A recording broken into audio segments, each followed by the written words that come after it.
All right, good morning, everyone. It looks like most of our RAC members have joined, so we'll go ahead and get started. Good morning and welcome to the Rules Advisory Committee meeting for the OLCC's 2025 Alcohol, Housekeeping, and Technical Rules Package.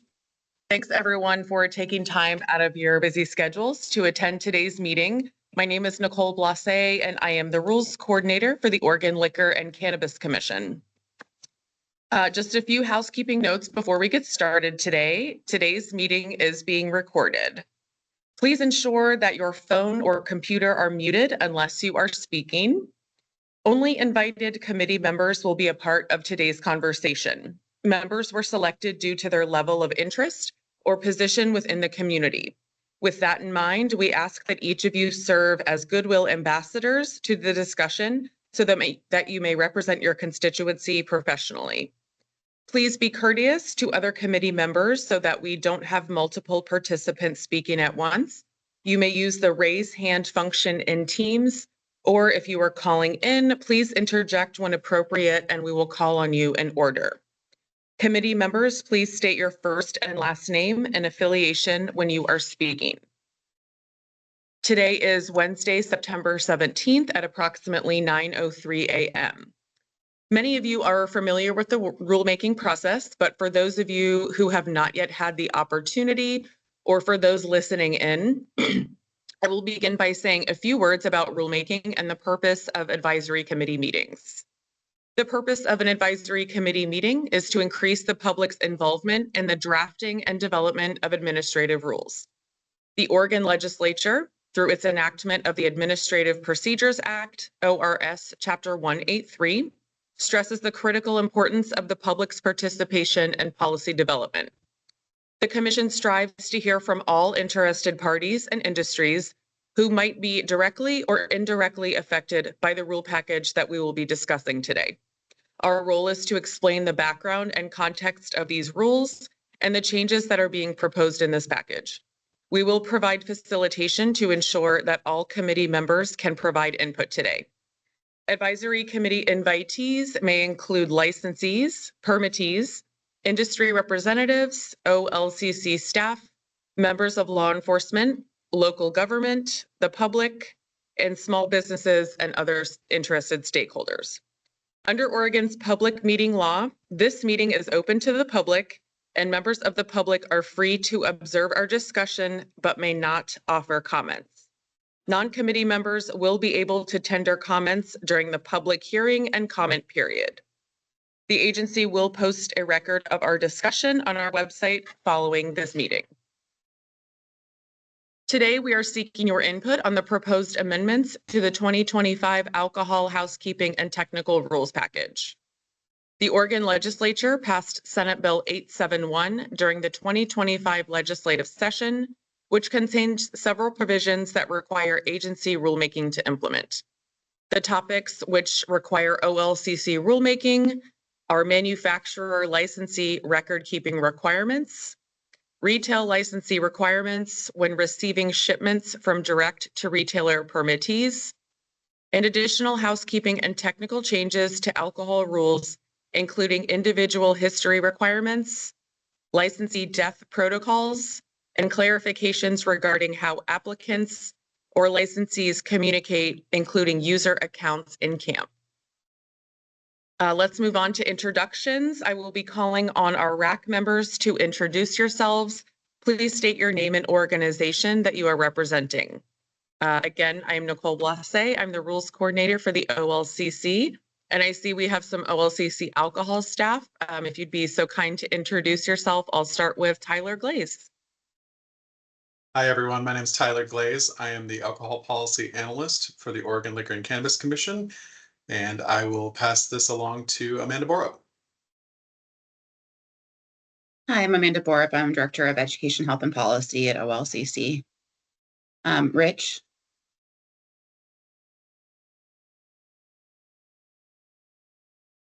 Sorry for the delay. Rich Evans, I'm the Public Safety Director at OLCC. I'll give it to Heidi. Hello, Heidi Anderson, Interim Director of Alcohol Licensing. at OLCC, and I will pass that on to Chris Fossen. Hello, I am Chris Paulson. I'm the interim liquor licensing manager for the OLCC. Thanks, Chris. Susan? Any other? Yes, alcohol staff, thanks. Hi, I'm Susan Rudberg, and I am the liquor licensing technician at the OLCC. Meredith. Good morning. I'm Meredith King, and I'm also alcohol licensing technician with OLCC. I'll send it to Melanie. Melanie Musial, Director of the Administrative Hearings Division. I'll pass it to Rosie. Rosie Shatkin with the OLCC Government Relations and Legislative Director. Thank you, OLCC staff. We have a good group today. I'll start with the RAC members who I received an RSVP from, and we can get everybody on record. Marcia, who joined us yesterday for our cannabis RAC. Marcia Bontrager used to be a manager at Agency 239 from 2000 to 2016. Thank you. Doug Fairman, Douglas. Hi, my name is Doug Fairman. I am the Sales Activation Manager for Deutsch Family Wine and Spirits in Oregon. Thanks, Doug. Judy Parker. Hi, everybody. Judy Parker, not Albert and Judy. Somehow this got to my family account, but I am a lawyer representing wineries in Oregon. Thank you, Judy. Bo Brinson. Hello, everyone. My name is Bo Brinson, and I serve as Executive Director of Oregon Recovers. Welcome, Bo. Danelle Romaine.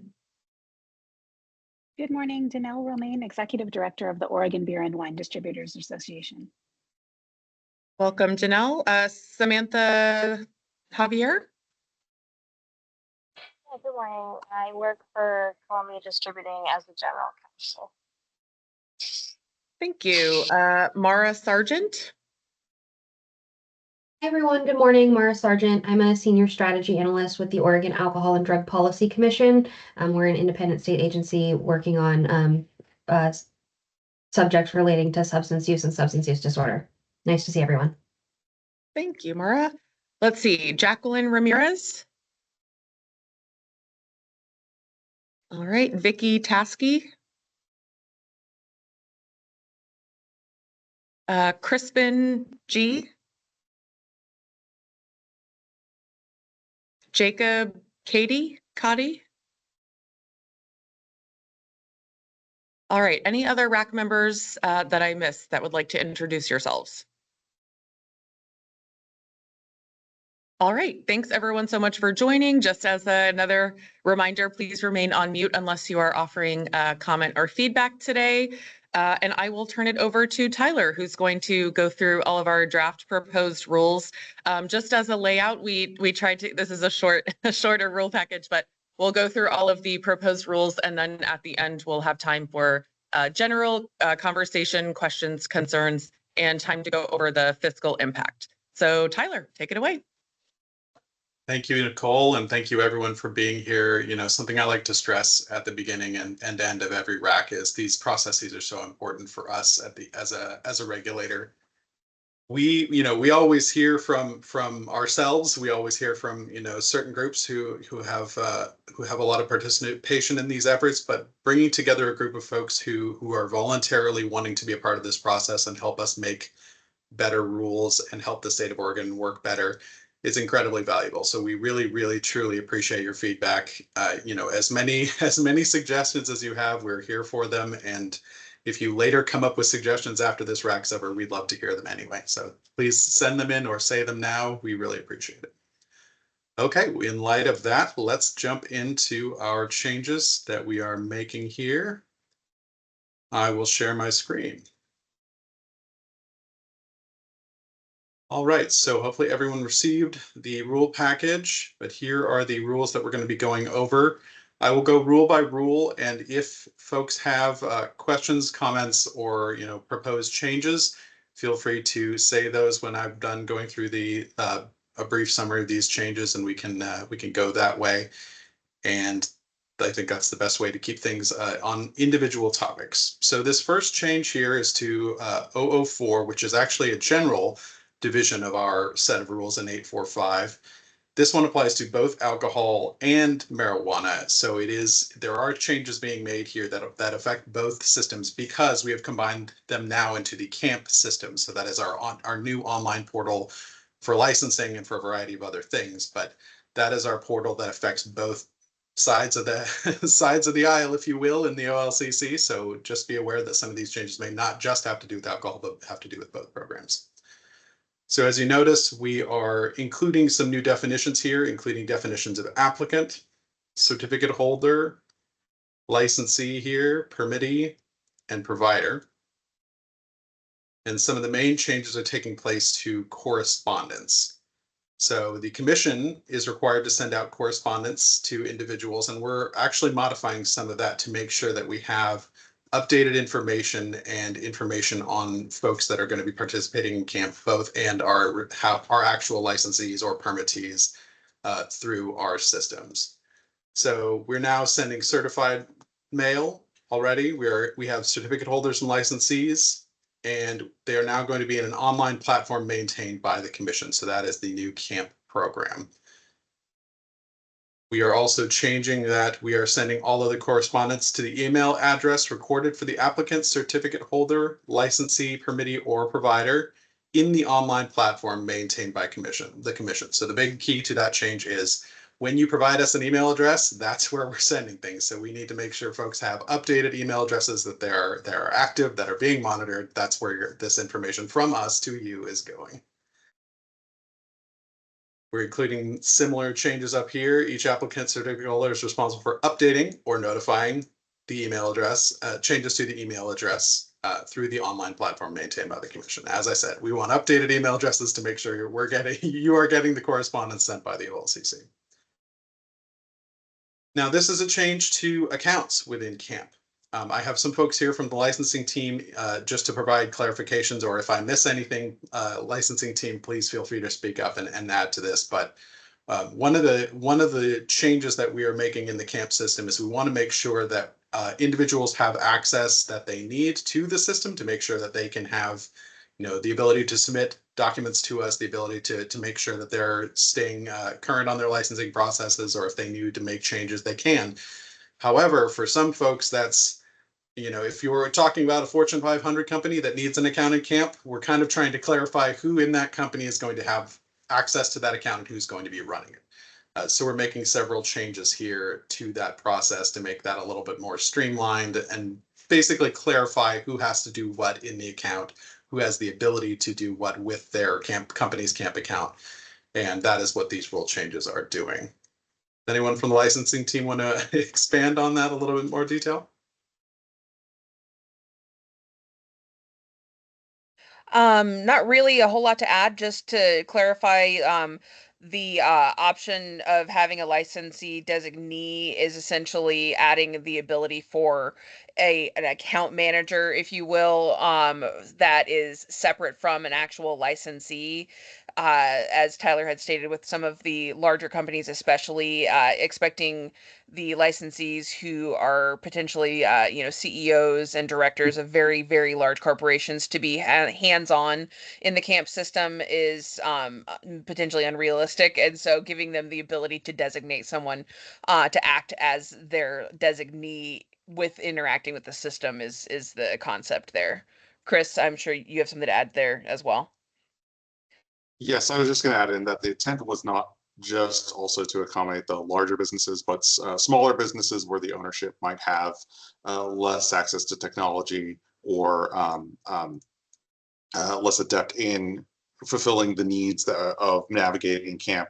It allows them to designate someone as well to assist rather than having to take them on their own.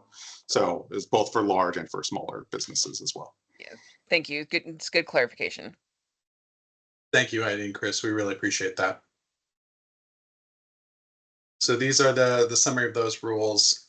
Essentially, we're just trying to clarify, how we are envisioning these accounts being set up, who is going to, the process by which a person has access to those, and who specifically needs to have access to those to ensure that, the accounts are monitored, the accounts are, we have a point person to contact if, there are issues that we need to clarify or resolve, and to make sure that the company has efficient access to those systems.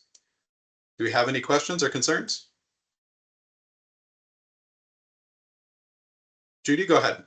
I have a question about sub 2 correspondence. I know that later in these rules, we do talk about authorized representatives, but I noticed that in the correspondence sub 2 clause, that there's not any such notice given to the authorized representative. Is that something that the agency might be willing to consider having, somebody who is an authorized representative, such as an attorney or a consultant, also receive that information?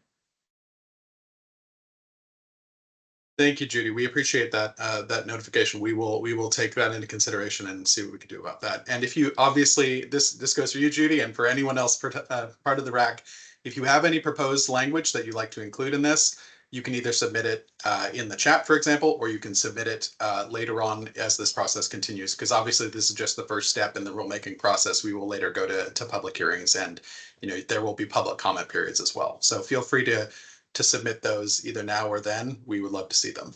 Thank you. And Tyler, I'll go before the meeting concludes. I'll put our rulemaking email for everyone to submit anything you have or questions or concerns. Thanks. Go on, Tyler. Thanks, Nicole. Do we have any other questions or concerns about this section?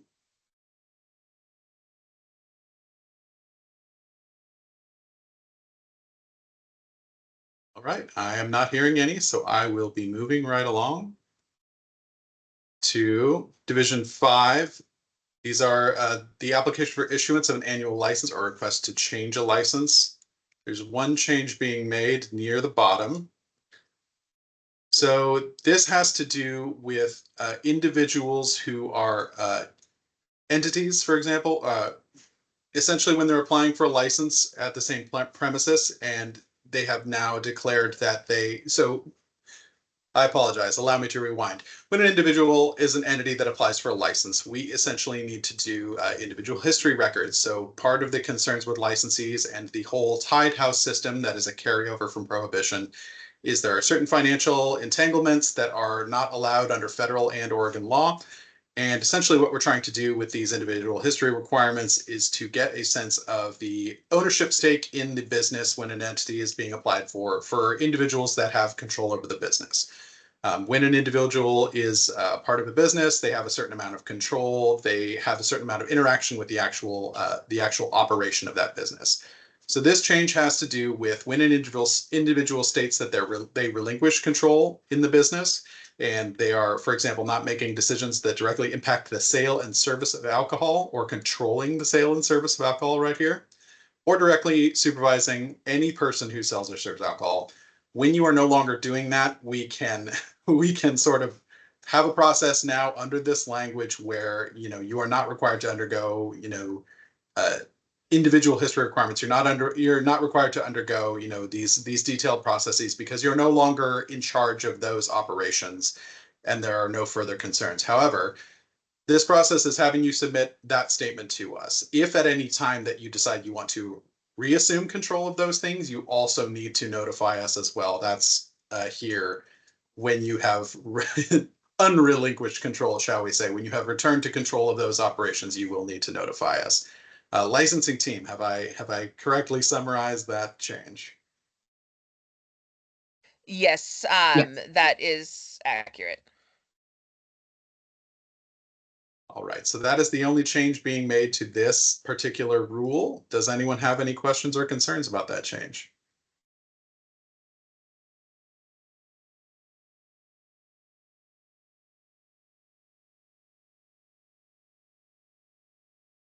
Going once, going twice. Okay, I think that is a resounding endorsement of my description of that change. Thank you so much. And now we are moving on to section 0050450. This change was just kind of a housekeeping change up here at the top. This is still mirroring statute, so there are no real functional changes in the rule. It's just some clarifying language that the receiver of an insolvent or bankrupt licensed business can be temporarily issued authority to operate a licensed business. So if there is a business that goes insolvent or bankrupt, we are able to appoint a person to run that in the meanwhile while that is getting resolved.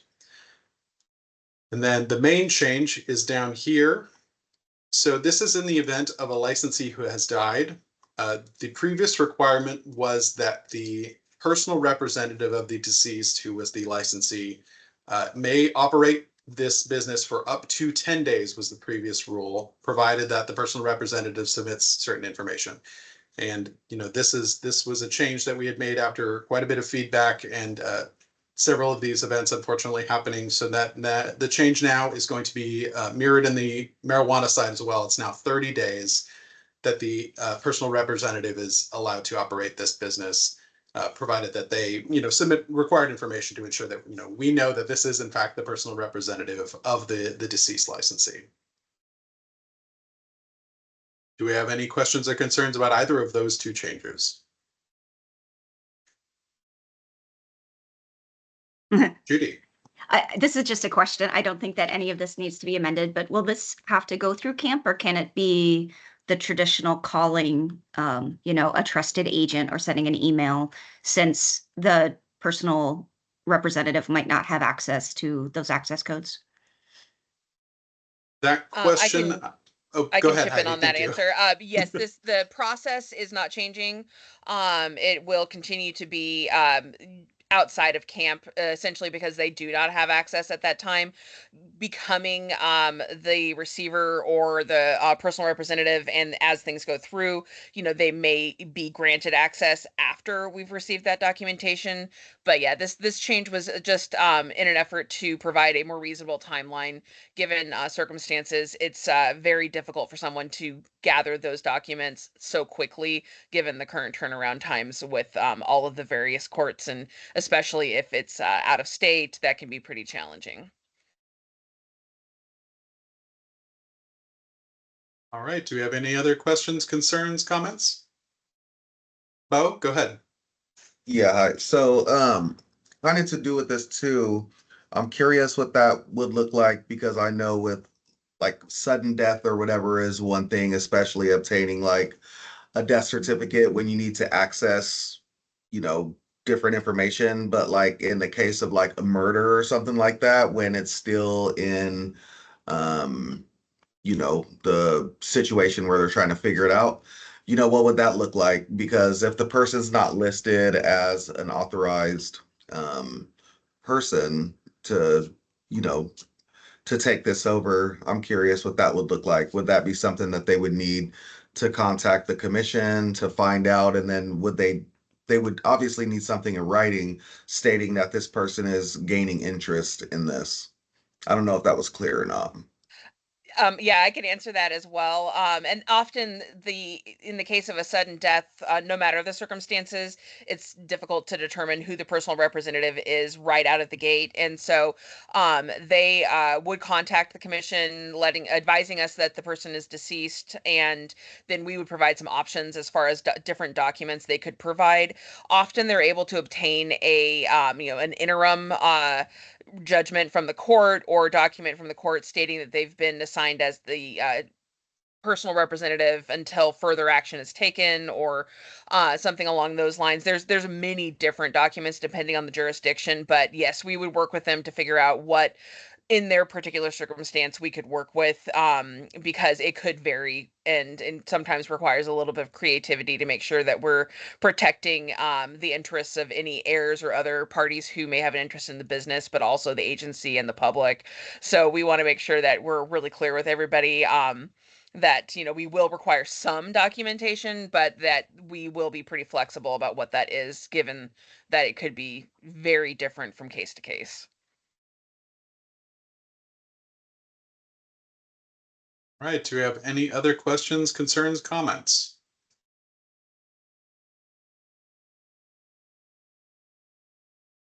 I am not seeing anyone, so we will move on to Division 6.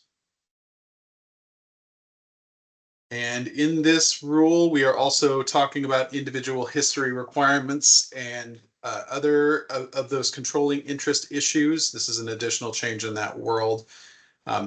One of these sections was moved right here from a separate rule that you'll see down below, but it essentially just has to deal with these are the persons that were interested in understanding their ownership interest in the business, their control of the business. Principal officers, including president, any vice president with responsibility over the operation of an a licensed business, secretary, treasurer, or any other officer designated by the commission. So this is mirroring identically a rule that existed elsewhere, but is now in this 0301 of Division 6, just for clarity purposes.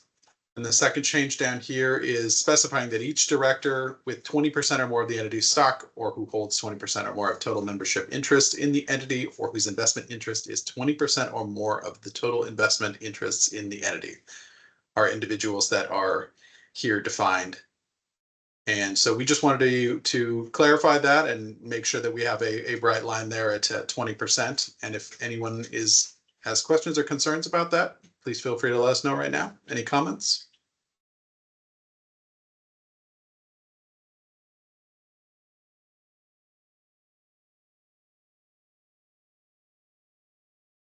I am not seeing any, so I will be moving right along. And here is a change that has to deal with Senate Bill 871, passed in not the most recent legislative session, but the 2025 legislative session. So this change was to essentially change the record keeping requirements of direct to retailer permittees. So any retail business that accepts direct to retail deliveries. So these are retailers that sell alcohol. Direct to retailer permittees are out of state entities who ship directly to retailers in the state of Oregon. Previously, these retailers were required to send a report to the commission stating that they had received these shipments. That is now permissive, so it's going from shall to may. But to balance that out, that record keeping requirement becoming permissive, we have new record keeping requirements directly for entities involved in that process that are now in statute. So this is just kind of trying to clarify statutory requirement and mirror that here in rule. But essentially, these organizations, both retailers and manufacturers of alcohol, are required to keep records for 3 years. Those are extensive record keeping requirements that we are allowed to audit. And so the OLCC will be allowed to access those records anytime we need to, and obviously with a reasonable amount of time to make sure those records are available. But this now is being made permissive down here in the retailer land, if you will.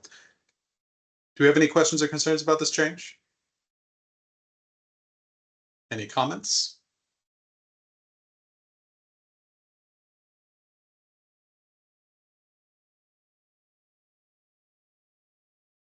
All right, I will not belabor that any longer. And as I mentioned above, this is the previous location of that principal officer definition that has now been removed.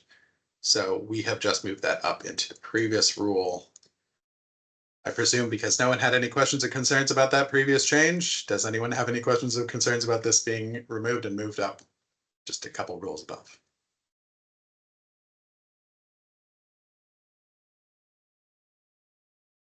All right, well, thank you so much for letting me walk you through those.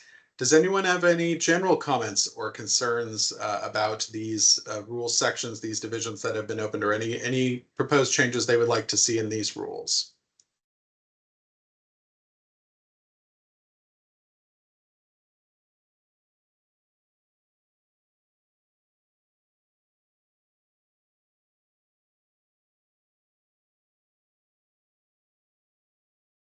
All right. Well, like I said,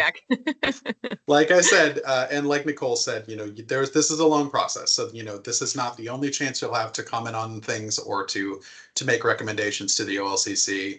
It's a collaborative process that is ongoing. So as this rule proceeds through the process, we would love to hear from you. If you have any further ideas, changes, recommendations, concerns about these rules that we just discussed that maybe come to you later, we'd love to hear about those. Absolutely. Thanks, Tyler. Yes. And in the meeting materials, I did send out a fiscal impact statement questionnaire. And I believe to some of our public health partners, the public health and safety questionnaire. Would anybody like to discuss any potential fiscal or public health concerns before we conclude today? All right, yeah, if after today, if you think of anything, please fill out the form and you can submit that directly to me. And of course, any other questions or concerns you might have. And some of you might know this, but for those who don't, this year, Governor Kotek released a rulemaking directive that in order to increase transparency, that we are required to post any written comments or any of the questionnaires that are received by the agency to be posted on our website. We have a new rulemaking website. I encourage everyone to check it out. But those will be posted on our website. Any personal information like your last name or email will be redacted, but those will be posted so others can review the public comments received on this rule package. So yes, of course, please submit any feedback, questions, concerns that you might have. This is a pretty short rule package compared to previous years, so it was pretty easy to get through all of this. So our target timeline is to have this, the notice of proposed rulemaking in the October 1st bulletin. So that will officially open up the formal rulemaking process where we will have a 30-day public comment period, or I guess Halloween will be the last day to submit any written comment. We'll also have a public hearing. That date hasn't been quite decided yet, but it will be somewhere around the middle of October. So any non-RAC members who have joined today will have ample opportunity to submit feedback on this rule package. Any last comments, questions, concerns from anybody today before we conclude? All right, well, we want to thank everybody so much for joining us today and providing feedback, and we look forward to continuing to work with you to pass this rule package later this year. So thank you everyone so much for joining. Thank you so much, everyone. Thanks, Thank Nicole. you. Thanks, Tyler. Thank you. Thank you. Thank Bye. you. Thanks.